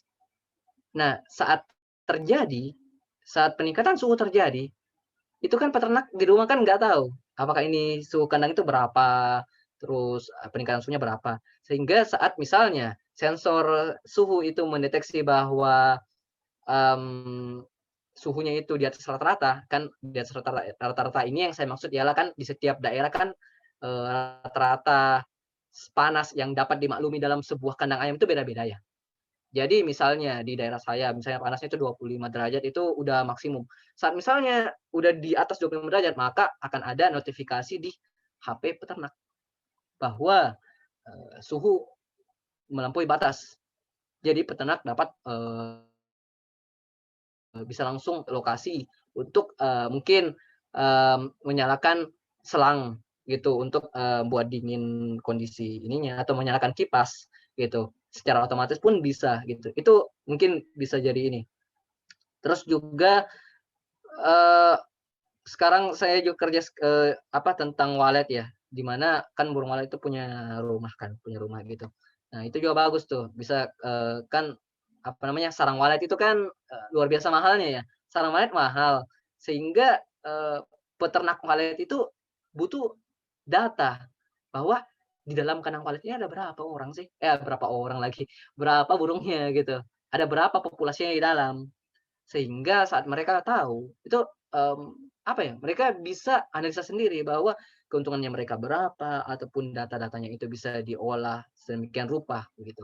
Itu mungkin saran ya, untuk ASKI. Untuk Linati, kalau ingin membuat project apa yang harus dipersiapkan dahulu, Kak? Alatnya atau codingannya dulu? Lalu cara menghubungkan bagian-bagiannya tersebut bagaimana? Oke, untuk Linati ya, saya ulangi lagi ya. Untuk membuat project, pertama apa sih yang dibutuhkan? Ya objeknya. Objeknya apa sih yang mau di apa ya, dikontrol dan monitor kayak saya. Saya mau kontrol monitor kandang ayam. Objek saya kandang ayam. Lalu alatnya apa? Device-nya yaitu tadi saya kan mau deteksi suhu dan kelembaban. Berarti saya butuh sensor suhu dan kelembaban. Lalu saya mau deteksi gas amonia. Berarti saya butuh sensor yang dapat mendeteksi gas amonia. Apa? Yaitu sensor air quality, MQ135. Udah. Nah, cara menghubungkannya, seperti yang tadi saya bilang, kalau misalnya Linati ini baru ya, atau masih awam ya, sebenarnya tinggal di searching di Google. Jadi misalnya pakai sensor gas amonia atau kan. Jadi kita tulis saja MQ135 with USP. Udah, pasti ada tutorialnya. Atau kalau misalnya mau lebih spesifik, bilang aja apa? MQ135 wiring with ESP32 seperti itu. Jadi kalau mau mulai ya cari dulu objeknya apa, terus punya alatnya, lalu cari bagaimana menghubungkannya. Setelah itu decoding. Setelah terhubung baru decoding. Karena kan kita mau ngeteskan apakah berfungsi atau enggak kan. Ya gitu sih. Dit. Oke. Kapan untuk mengcoding sebuah hardware atau device Arduino membutuhkan laptop yang speknya lebih tinggi? Lebih tinggi ya. Sebenarnya lebih tinggi ini apa ya? Relatif ya lebih tinggi. Nggak tahu kan standarisasi lebih tinggi itu kayak gimana. Tapi sebenarnya eh, RAM 2 GB cukup deh kayaknya. Itu kalau misalnya untuk pakai Arduino IDE itu nggak perlu spek tinggi. Nggak perlu. Itu yang spek tinggi kalau misalnya kita mau buat codingnya di Android. Itu kalau Android Studio itu membutuhkan RAM minimal 4 GB menurutku. Soalnya itu 4 GB pun juga itu udah nangis-nangisan kita nunggunya loh. Itu loadingnya lama banget gitu. Jadi kalau misalnya siapa Adit mau untuk coding Arduino aja, itu bisa kok. Bahkan pakai notebook aja kan, notebook rata-rata 2 GB 1 GB ya. Kemarin saya ngoding pakai notebook untuk Arduino oke-oke aja, aman gitu. Jadi bisa pakai laptop spek yang rendah. Kak, ini berhubung waktu kita tinggal 2 menit lagi, mungkin teman-teman masih mau bertanya, lebih baik, disarankan menghubungi secara pribadi ke kakak aja jika kakak berkenan. Atau mungkin bisa lewat kami dari kolom coding, nanti kami akan forward ke kakak. Mungkin kakak bisa ini ya, promosiin sosial media kakak yang bisa mereka hubungi gitu. Soalnya ini hanya 9.30 Kak. 21.30. Oke. Kalau begitu mungkin bisa via line-nya. Via line saya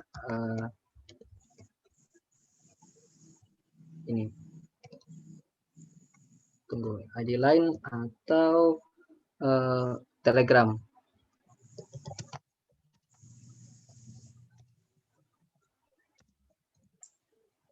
Oke. saya juga sudah share materinya ya. Buat teman-teman bisa langsung scroll ke atas terus download scroll chatnya, maksudnya chat di Zoom ini. Oh iya, berarti udah habis ya waktunya? Iya Kak, soalnya Zoom-nya sampai 21.30. Takutnya nanti langsung ke end tanpa ada penutup gitu. Oke, baik. Karena Oh ini iya, ada beberapa nih. Ada beberapa yang belum terjawab ya. iya, nanti yang belum Silakan. terjawab, teman-teman boleh hubungi langsung ya ke sosial medianya Kak Arif. By the way, thank you so Oke, much thank you. Kak. It's such a big honor for us menjadi mendengarkan materi dari Kakak.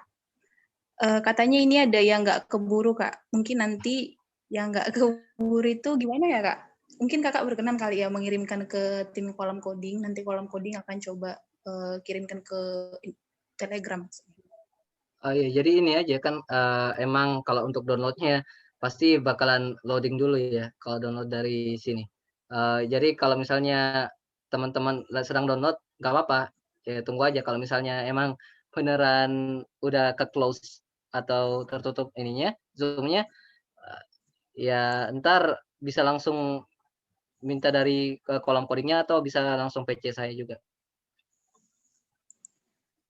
Oke, thank you so much Kak Arif. Oke. Ya kebetulan belum masuk drive. Ntar ya, siapa Yuda. Kalau misalnya punya kontak dari kolom coding, ntar saya bagikan ke kolom coding untuk drive-nya. By the way, thank you so much untuk teman-teman yang bersedia atau berhadir bersama-sama dengan kami di sini. FYI, acara ini dilaksanakan sebenarnya setiap minggu malam ya, kalau ada pemateri. Kali ini memang spesial karena pematerinya langsung yang sudah pakar ya, atau memang pada bidangnya gitu. Mungkin jika Kak Arif berkenan, kedepannya juga bersedia mengisi lagi. Iya boleh kalau bisa dikasih kesempatan lagi. Oh sure.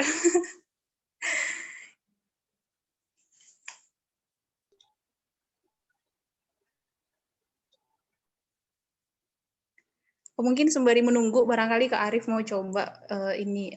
Ica nggak tahu nih kenapa nggak ke end. Padahal memang setahu Ica itu jam 21.30.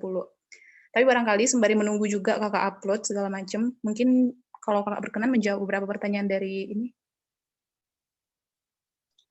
Oke, untuk Fitra Suyoto.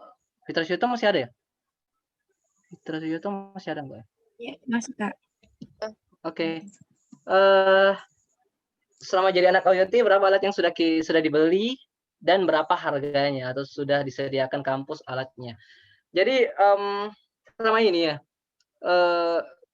alat IoT yang saya beli sendiri, waduh, udah nggak bisa kehitung ya, karena kalau misalnya Raspberry Pi aja itu berapa ya, 900 ribuan gitu untuk Raspberry Pi 3, terus yang udah max speknya. Lalu untuk Arduino dan kawan-kawannya kan nggak mungkin kan Arduino aja terus ini nggak pakai sensornya kan. Ya, tapi saya nggak pernah hitung sih.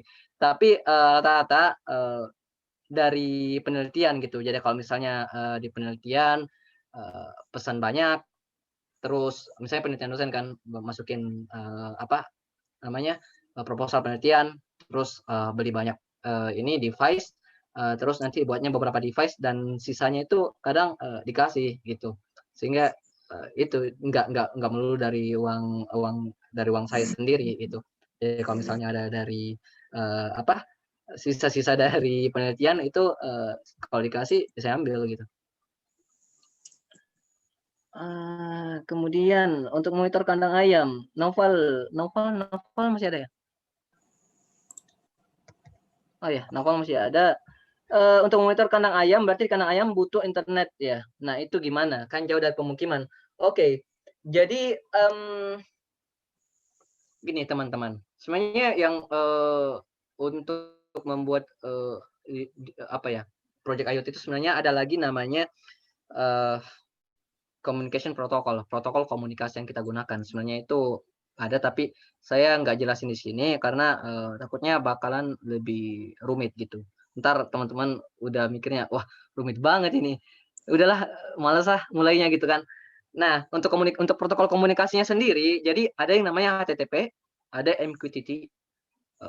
Nah, apa itu sebenarnya gitu? Nah, HTTP itu umumnya digunakan kalau untuk kita sambung internet gitu. Lalu, kan di kandang ayam nggak ada. Nah, ini sebenarnya kasusnya ini bukan kasus sih, ini pertanyaan dari novel ini, itu menjadi pertanyaan umum bagi orang-orang yang mau membuat sebuah device atau sebuah alat yang penerapannya itu di empang, di sawah, di pegunungan, hutan, peternakan. Itu kan rata-rata jauh dari jaringan internet gitu. Kadang bahkan kalau di pedesaan itu nggak ada jaringan kan. Terus gimana dong?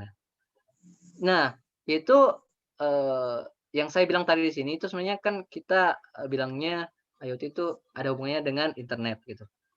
Namun, mmm, ada beberapa kasus di mana sebuah alat bisa dikatakan IoT meski tidak terhubung ke internet. Itu gimana dong ya? Ada namanya modul GSM. Modul GSM itu apa sih? Modul GSM itu namanya modul GSM ya. Berarti modul pakai micro SD, kartu telepon gitu. Nah, modul GSM ini bisa digunakan untuk mengirim data. Datanya itu berupa apa? Bisa berupa kok berupa. Datanya bisa dikirim via apa? Apakah SMS bisa atau internet pakai jaringan 3G GPRS gitu. Nah, misalnya kalau di sebuah daerah nggak ada jaringan internet, kita apa? Kan bisa pakai modul GSM. Terus pakai apa lagi? Modul GSM, terus kita pakai SMS. Kan biasanya kalau di sebuah pulau lah, misalnya kita contoh pulau, penerapan pulau, nggak ada jaringan internet tapi ada sinyal kok, bisa SMS. Ya udah, kita kirimnya via SMS. Tapi konsekuensinya ialah harganya mahal gitu. Satu SMS kan mahal ketimbang kalau misalnya kita pakai internet ngirimnya gitu. Itu satu. Terus kedua ada device namanya LoRa, long range. LoRa ini untuk apa? LoRa ini digunakan untuk mengirim data ini fungsinya apa sih? Nah, kalau misalnya contoh penerapannya di gunung, pegunungan gitu. Mungkin kasusnya itu untuk mendeteksi berapa jumlah ternak yang ada di sebuah peternakan gitu. Kan biasanya di gunung tuh, kalau misalnya kambing. Nah, jadi kalau misalnya untuk mendeteksi kan bahwa di mana ada kambingnya itu lari kemana gitu. Nah, itu pakai LoRa bisa. LoRa ini itu bisa sampai puluhan kilometer loh jaraknya. Bisa ngirim. Tapi dia pakai internet tetap. Tapi maksudnya ceritanya kalau teman-teman mau di rumah gitu, misalnya rumah teman-teman itu berada misalnya 10 kilometer lah dari lokasi peternakan. Itu bisa pakai LoRa, nggak perlu pakai internet gitu, nggak perlu pakai internet. Namun LoRa ini punya keterbatasan, yaitu dia sensitif banget dengan bangunan. Jadi bagusnya penerapannya itu kayak di tanpa pemukiman gitu. Artinya kayak tadi saya bilang gunung. Gunung kan kurang kurang beton, kurang rumah dengan batu bata kan kurang gitu. Sehingga enak digunakan gitu. Jadi kamu bisa pakai itu. Jadi saya bilang lagi bahwa untuk komunikasi ini untuk bisa membuat sebuah proyek itu nggak perlu memikirkan cuma mikir bahwa ini pakai internet ya. Itu. Tapi juga kalau misalnya kita mau pakai internet ya, Noval, kita kan bisa pakai modem. Kita pakai modem terus sambungin ke modem. Itu aja. Terus ada dari Adit. Misalnya membuat Arduino dijadikan standalone bel sekolah. Begitu sih. Bisa, iya bisa banget gitu. Oke, kayaknya udah deh, udah Cak. Udah semua nih kayaknya Kak. Pada nunggu link drive-nya Kak.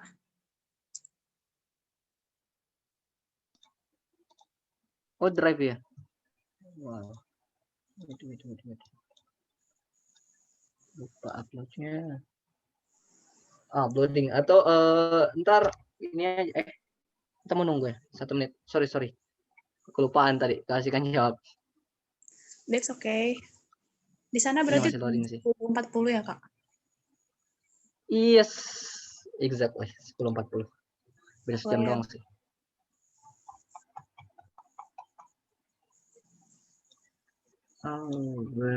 Berarti ini pesertanya ini ya gabungan ya, nggak semua dari mahasiswa ya? Enggak Kak, kayaknya ada dosen juga ada di sini. Oh, wow. Aduh. Maaf Pak kalau ada kekurangannya.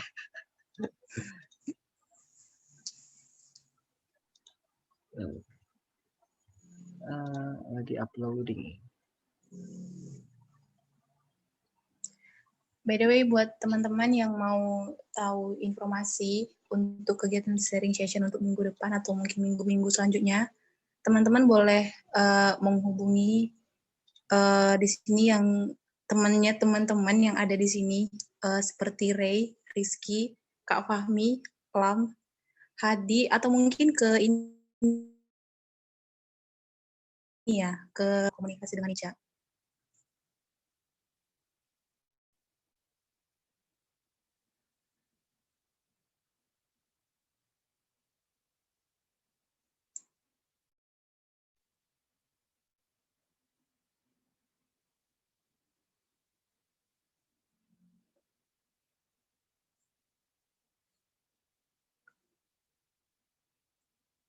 Ini nggak ada yang ini ya, yang mau open mic gitu ya, ngomong kayak kenalan apa gitu. Soalnya Ica ngerasa nervous banget jadinya.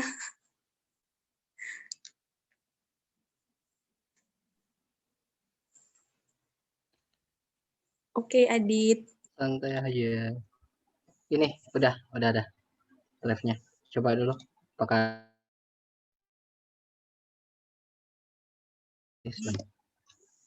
Bisa. Oke, thank you. Guys, link drive-nya ada di chat. Thank you so much Kak Ari.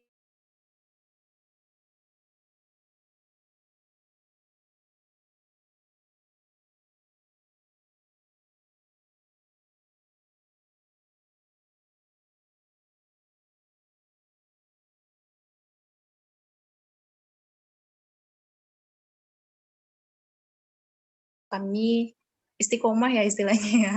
Dan semoga kita bisa berhasil lah melaunch komunitas ini. Terima kasih Kak Arif. Mohon maaf jika Ica dan teman-teman lainnya ada kesalahan dalam bertutur kata. Terima kasih juga untuk semua teman-teman yang sudah turut hadir membersamai kami di meeting di sharing session kali ini. Mungkin sekian dari Ica. Terima kasih dan selamat malam. Thank you. Thank you semuanya. Sudah boleh leave Zoom ya.